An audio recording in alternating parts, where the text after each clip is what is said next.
अस्सलामुअलैकुम। Welcome to my YouTube channel learning with C. आज हम जनरल साइंस GSC 101 की केमिस्ट्री के पोर्शन का चैप्टर नंबर 4 पढ़ेंगे। वैसे वो लेक्चर नंबर 18 है और केमिस्ट्री का 4। चैप्टर का नाम है केमिकल रिएक्शंस। जब भी दो या दो से ज़्यादा केमिकल्स आपस में मिलते हैं तो केमिकल रिएक्शन होता है। केमिकल रिएक्शन मीन के एक चीज़ जो बनी है, मतलब दो या दो से ज़्यादा मिलके सब्सटेंसेस से, तो वो डिफरेंट सब्सटेंस है, वो अपनी फिजिकली चेंज हो गया है। जैसे कि आयरन को जंग लगना, लोहे को जंग लगता है ना। जब जंग लगता है तो वो आयरन ऑक्साइड में चेंज हो जाता है। पहले वो जस्ट एक कह लो कि आयरन था, वो आयरन ऑक्साइड बन गया क्योंकि उसमें नमी आती है ना, जिसको हम कहते हैं कि ऑक्सीजन से उसका रिएक्शन हो गया। और एक होता है फिजिकल चेंज। फिजिकल रिएक्शंस और केमिकल रिएक्शंस में फ़र्क होता है। फिजिकल चेंज जो होती है, अब वो ऐसे है, वो सब्सटेंस चेंज नहीं होता। जैसे कि पानी को आप बर्फ़ जमाएं,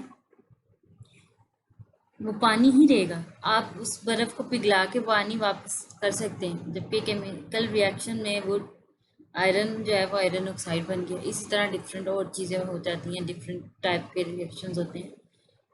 तो आइए हम इसकी डेफिनेशन की तरफ चलते हैं। Chemical reactions. A chemical reaction is a chemical change in which one or more substance change into one or more other substance, यानी substance change हो गया। In other words, a chemical reaction is a process in which one or more bonds are broken and one or more bonds are formed। जब एक compound था, जाहिर है जैसे कह लें कि NaCl है, नमक है ना, उसकी बॉन्ड ब्रेकिंग हुई है तो वो किसी और में कन्वर्ट हुआ है। या आप कह लो कि HCl जो है उसका NaOH से रिएक्शन हुआ है और NaCl बना है और H2O बना है। तो HCl का और NaOH का बॉन्ड ब्रेक हुआ है और NaCl का और H2O का बॉन्ड जो है वो बना है। इसी तरह के डिफरेंट और एग्जांपल हो सकती हैं कि एक के बॉन्ड टूटते हैं, जो रिएक्टेंट होते हैं उनके बॉन्ड टूटते हैं और प्रोडक्ट्स की फॉर्म में नए बॉन्ड बनते हैं। For example, rusting of iron is a chemical reaction. Similarly, burning of natural gas is a chemical reaction. हम चलते हैं chemical and physical change. During a chemical change, a new substance is formed, while during a physical change, no new substance is formed. For example, burning of wood is a chemical change, while change of water into ice is a physical change. During a chemical change, a chemical reaction occurs, whereas during a physical change, no chemical reaction occurs. क्योंकि ज़ाहिर है बर्फ़ की पानी में और पानी की बर्फ़ में जब चेंजिंग हो रही है कोई केमिकल रिएक्शन नहीं हो रहा, क्योंकि वो H2O ही रहता है। H2O ही सॉलिड फॉर्म में है और H2O ही लिक्विड फॉर्म में, और अगर स्टीम में कन्वर्ट करें तो वो भी H2O ही रहेगा। Chemical change is generally a permanent change, while कुछ रिवर्सिबल रिएक्शन होते हैं लेकिन ज़्यादातर इरिवर्सिबल ही होते हैं। जबकि while physical change is only a temporary change and can be reverse easily. वो टेम्परेरी चेंज होता है, वक्ती चेंज होता है और आसानी से वापस उसी हालत में ले जाया जा सकता है, जैसे पानी और बर्फ़ की मिसाल है। Chemical property of a substance is property in which that substance undergoes a chemical change. For example, it is a chemical property of an acid to react with a base and form salt and water. ये आपने बड़ी दफ़ा HCl और NaOH वाली जो मैंने मिसाल दी थी, तो HCl क्या है, वो एसिड है, बेस क्या है, NaOH है, और जब ये रिएक्ट करते हैं NaCl नमक बनता है और पानी बनता है। इस तरह डिफरेंट एसिड्स जब बेसिस से रिएक्ट करते हैं तो साल्ट एंड वाटर प्रोडक्ट के तौर पे देते हैं। अब आगे आती है बात एक्सोथर्मिक एंड एंडोथर्मिक रिएक्शंस। हमने प्रीवियस चैप्टर्स में भी पढ़ा था कि कुछ रिएक्शंस में हीट निकलती है या कुछ रिएक्शंस होते हैं जिनके लिए हमें हीट प्रोवाइड करनी पड़ती है। तो इस तरह से ये दो टाइप के रिएक्शन हुए। Heat is a form of energy, यानी कह लें कि हीट निकल रही है या एनर्जी की बात हो रही है। ऐसा रिएक्शन जिसमें हीट या एनर्जी रिलीज हो, बाहर आए, वो एक्सोथर्मिक होता है। एक्सो फ्रॉम एग्जिट, जैसे एग्जिट होता है ना बाहर निकलना, इसी तरह एक्सोथर्मिक यानी हीट, थर्म होता है हीट, हीट जो है वो बाहर निकल रही है। और अगर एंडो होता है एंट्री से, एंटर से, और थर्म आपको पता है हीट को कहते हैं। तो एंडोथर्मिक रिएक्शन वो जिसमें हीट एंटर हो रही है, यानी वो रिएक्शन जिसको अकर करने के लिए, जिसको कर हम चाह रहे हैं ये रिएक्शन हो, तो हमें हीट या heat in the form of energy जो है हम उसको प्रोवाइड कर रहे हैं। When a chemical reaction takes place, changes in energy also occur. The reaction during which heat is evolved is called an exothermic reaction. On the other hand, the reaction during which heat is absorbed is called an endothermic reaction. Heat of reaction, जो भी heat निकलती है या जज़ब हो रही है, उसकी amount कितनी है, उसको हम कहते हैं heat of reaction. When a chemical reaction occurs, certain amount of heat is either evolved or absorbed. This amount of heat which is evolved or absorbed during a chemical reaction is known as heat of reaction. It is also known as enthalpy of reaction. The word enthalpy is used for heat of reaction, इसी का दूसरा नाम है, and is denoted by delta H. Its units are joules per mole और kilocalorie per mole. आगे आती है types of reaction. एक तो ये भी टाइप होती है, लेकिन मतलब एंडो है या एक्सो।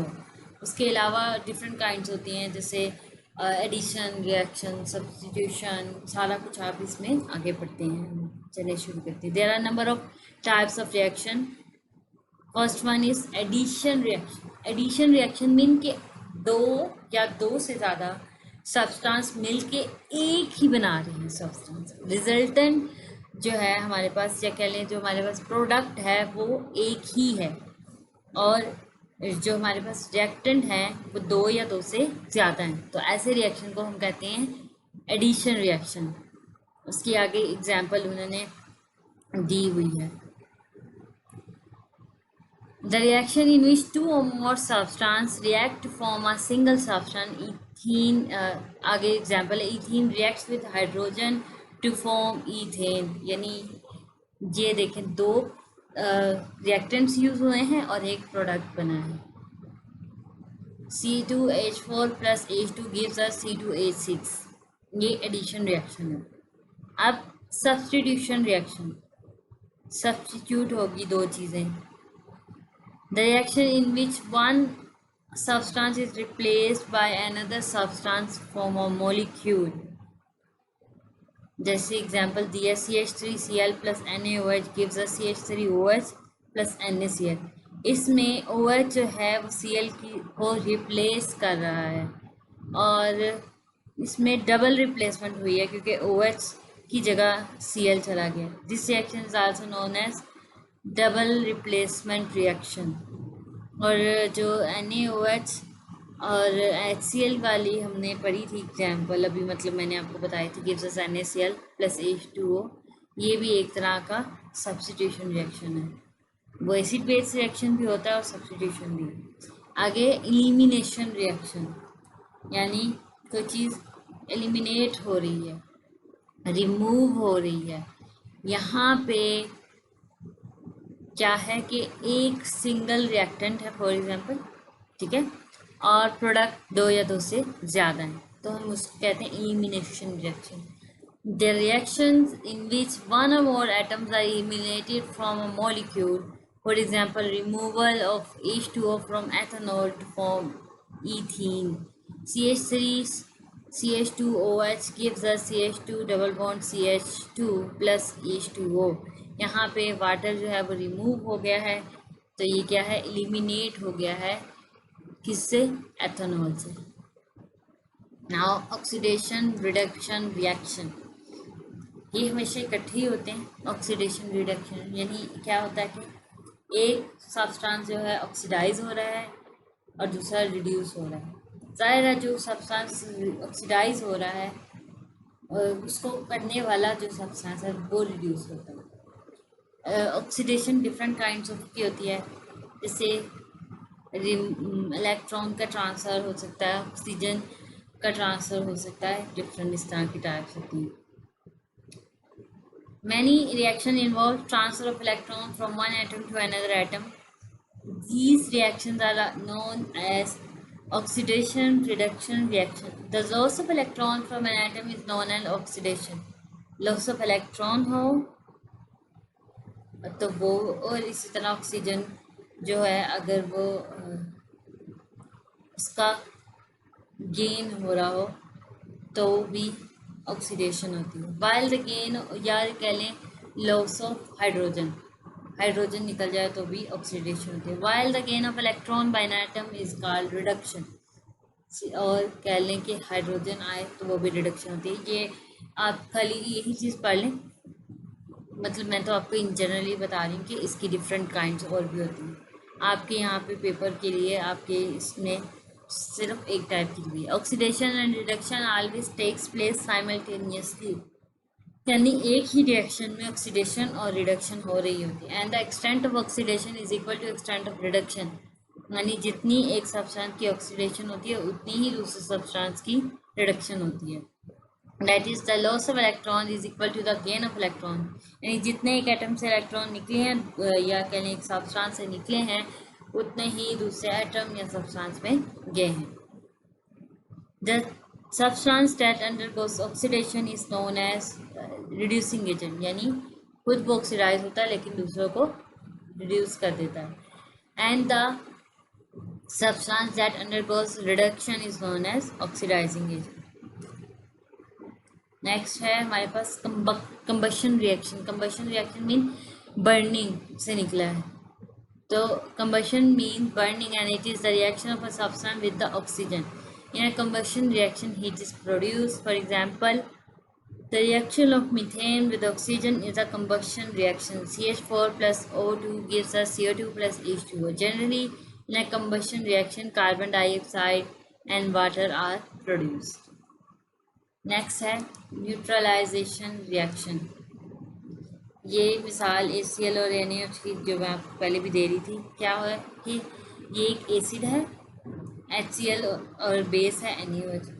ये जब मिले हैं आपस में तो इन्होंने आंसर जो हमें जो रिजल्टेंट दिया है, जो प्रोडक्ट दिए हैं वो न्यूट्रल फॉर्म में है, क्योंकि HCl क्या है उसकी वो pH जो होती है वो भी न्यूट्रल नहीं होती, 7 से कम होती है, बेसिस की 7 से ज़्यादा होती है, जिसकी pH 7 हो वो न्यूट्रल होता है।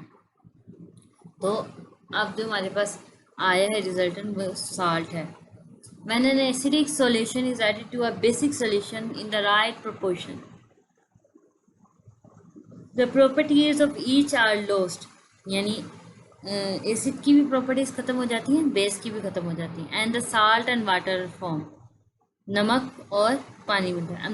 नमक कॉमनली NaCl को कहा जाता है, लेकिन नमक डिफरेंट काइंड्स के होते हैं। साल्ट्स की बहुत बड़ी क्लास है जो कि अगर आप लोग प्रॉपर केमिस्ट्री परस्यू करें एज अ सब्जेक्ट तो आपको पता चलेगा क्या किस किस किस्म के साल्ट होते हैं। This process is called neutralisation. The reaction between an acid and a base that forms a salt and water is called neutralization. For example, ACl plus NaOH gives us NaCl plus H2O, और नीचे nitric acid की example भी दी हुई है, HNO3 plus NaOH gives us NaNO3 plus H2O। यहाँ जो bracket में एक ही लिखा है ये एक्वस का साइन होता है, S लिखा होता है वो सॉलिड के लिए लिखा होता है, G लिखा होता है कहीं पे वो गैस के लिए होता है, L लिखा हो तो वो कहते हैं लिक्विड फॉर्म में, या लिक्विड फॉर्म। एक्वस मीन होता है पानी में सोल्यूशन है, ठीक है।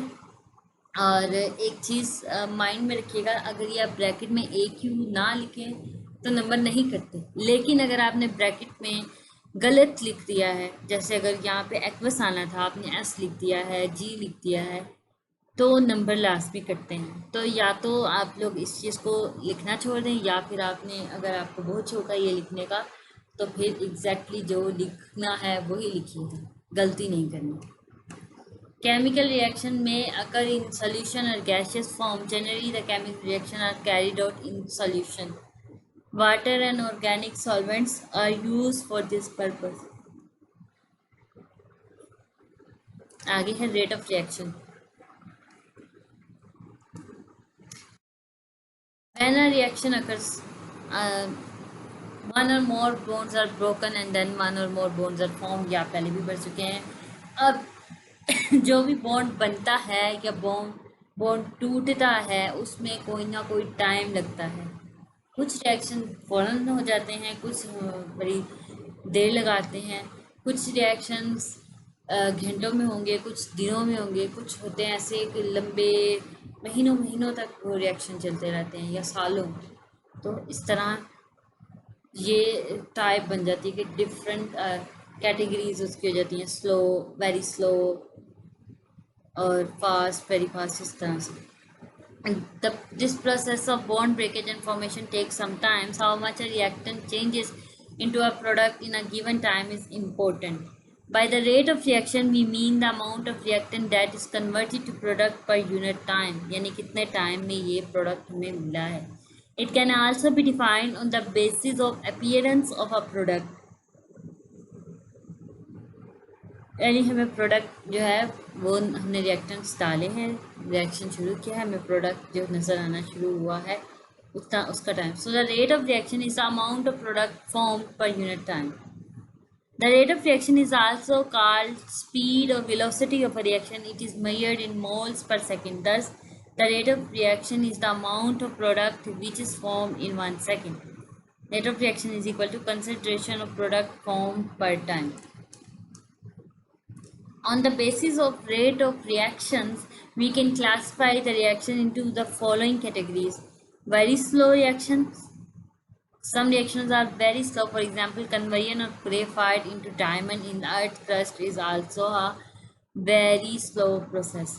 अच्छा, आपको पता होगा कि कार्बन की ही एलोट्रोपिक फॉर्म्स होती हैं, डायमंड, ग्रेफाइट और डिफरेंट किस्म की। ग्रेफाइट ही है जो डायमंड में कन्वर्ट होता है खुद से, लेकिन ये बहुत स्लो प्रोसेस होता है।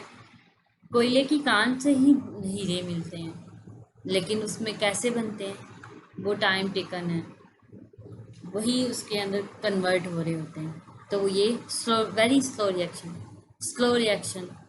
पर some reaction occur with slow speed, for example rusting of iron यानी आयरन को जंग लगना is a slow process. Moderate reaction यानी ना कम स्पीड है ना ज़्यादा स्पीड है। Most organic reactions occur with moderate speed. Fast reaction, many reaction occur with a fast speed. Strong acid, strong base reaction are fast reaction. Very fast reaction, some reactions are very fast such as explosion यानी धमाका हो गया, तो वो बहुत तेज़ reaction. यहाँ पे ये चैप्टर ख़त्म होता है। अगर आपको कोई चीज़ समझ में नहीं आई तो आप कमेंट सेक्शन में जाके पूछ सकते हैं। और अगर आपको मेरी वीडियो पसंद आई हो तो मेरी वीडियो को लाइक करें, मेरे चैनल को सब्सक्राइब करें और इस वीडियो को ज़्यादा से ज़्यादा जो स्टूडेंट्स हैं उनको शेयर करें। मिलते हैं नेक्स्ट वीडियो में, तब तक के लिए मुझे इजाज़त दें। अल्लाह हाफ़िज़।